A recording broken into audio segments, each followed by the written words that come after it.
প্রিয় বিনিয়োগকারী ভাই ও বন্ধুরা আমার, আসসালামু আলাইকুম। শেয়ার বাজার অর্থনীতি বিনিয়োগ বিশ্লেষণের বিজিআইসির আপডেট ভিডিওতে স্বাগতম। বিজিআইসি কি হতে পারে না হতে পারে, আমি গতকালকের ভিডিওতে একটা ইঙ্গিত দিয়েছিলাম। আর মোটামুটি আল্লাহর রহমতে ইঙ্গিতটা যে ফলপ্রসূ হয়েছে সেটা আজকে মার্কেটে দেখা গেছে।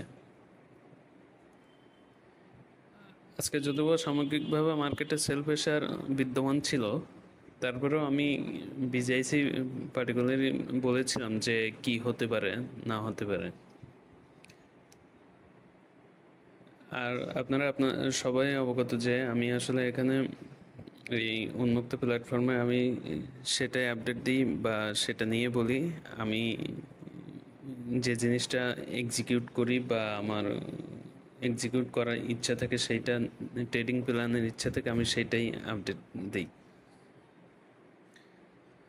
যাই হোক, গতকালকে তো শেয়ারটির ভলিউম হয়েছিল 4,84,000 এবং দর বৃদ্ধি হয়েছিল 1 টাকা 10 পয়সা। কিন্তু আজকে ভলিউম অর্ধেকেরও বেশি কমে গেছে এবং নেগেটিভ হয়েছে 20 পয়সা। এটা নিঃসন্দেহে আসলে সেল প্রেশার ইঙ্গিত করে। আর আমি বলেছিলাম যে আসলে শেয়ারটি গতকালকের মানে আমাদের আচরণ থেকে আমি বলেছিলাম যে শেয়ারটি আসলে আমরা কৃপাচরণ করেছি এবং আগামীকাল অর্থাৎ আজকে কী ধরনের প্রভাব ফেলতে পারে দেখেছেন যে আসলে কথার সাথে মিল আছে কিনা। এটা নিজের ডোল নিজেই পিটানোর জন্য বলছি না, এটা আমি বরাবরই বলে এসেছি যে আমি কোনো বিশ্লেষক নই।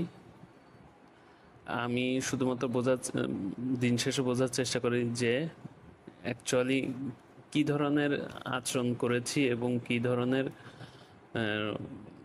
প্রভাব আগামীতে ফেলতে পারে। কারণ এগুলো অতীতের আচরণ ভবিষ্যতে সিদ্ধান্ত নিতে সহায়তা করে, এটা আমি বরাবরই বলে এসেছি। আর আমি আমার সীমাবদ্ধতা সবসময় স্বীকার করি, ইনশাল্লাহ অদূর ভবিষ্যতেও স্বীকার করব। এখন যাই হোক, আজকে আসলে যেটা হয়েছে যে ধরুন আমরা যে ধরনের এর সাথে আচরণটা করেছি এই বিজিআইসি শেয়ারের সাথে, এটা নিঃসন্দেহে বলা যায় যে আসলে অত্যন্ত নেতিবাচক আচরণ। এটা আসলে সামনের আমার মনে হয় আরও নিচে আসতে পারে, কিন্তু মার্কেট সর্বদা পরিবর্তনশীল, যে কোনো সময় পরিবর্তিত হতে পারে।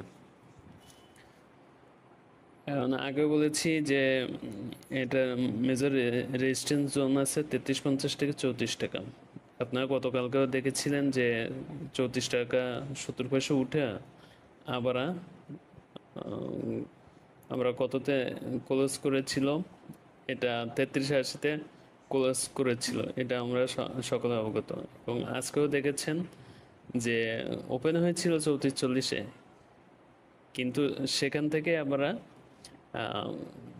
ইয়ে করে মানে গত দিনের থেকে 60 পয়সা গ্যাপের ট্রেড শুরু হয়েছে, ওপেন হয়েছে, কিন্তু বেলা শেষে উল্টা দেখা গেছে যে 20 পয়সা মাইনাস হয়েছে। এটা এটা নিঃসন্দেহ আমাদের জন্য একটা ট্র্যাপ ছিল।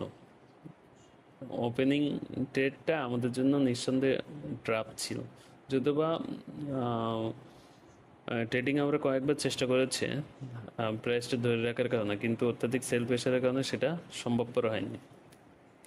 এখন আমার কাছে যেটা মনে হয়েছে, এটার মেজর সাপোর্ট জোন আছে, যেটা আগেও বলেছি যে 30.50 থেকে 29 টাকা।